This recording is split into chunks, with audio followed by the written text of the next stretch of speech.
Welcome and thank you for joining me. I'm Gerry Oginski, a New York medical malpractice and personal injury trial lawyer practicing law here in the state of New York. Today's video tip is a little bit different. It talks about Twitter and Facebook and whether or not people who go in for jury duty in the state of New York should have Twitter and Facebook jury instructions. What do I mean? Typically, when you go in as a juror, you're going to receive instructions by the judge that you are not to do any research about the case that you're going to be sitting as a juror on. Why not? Because you may learn information that's not relevant to the case. You're only supposed to be deciding this case based upon the testimony and documentary evidence that comes in during the course of trial in court. When you're called for jury duty, you will get an instruction by the judge that you are not to discuss the case with anyone, not only the jurors who are sitting with you listening to the case, but your family or anybody else. Why? Because those other people did not have the benefit and do not have the benefit of hearing all the testimony and seeing all the evidence in the case like you do.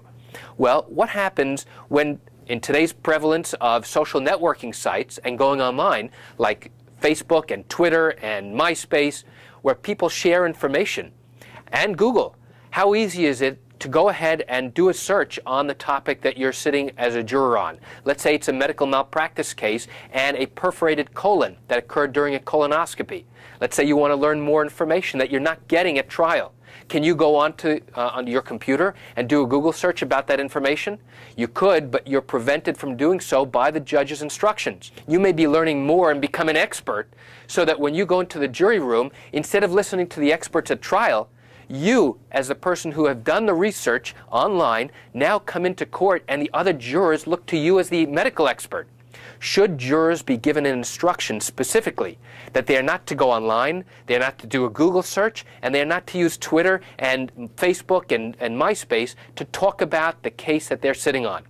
I think that the time is right now that jurors should be getting those types of instructions because it's so easy to get information nowadays if you go online. And that's it for today's video tip about why jurors should get an instruction from the court about not going online and doing their own independent research about the parties, about the topic, and the attorneys, and even the judge. You don't want jurors doing that because you don't want them being influenced by things that they may be found online.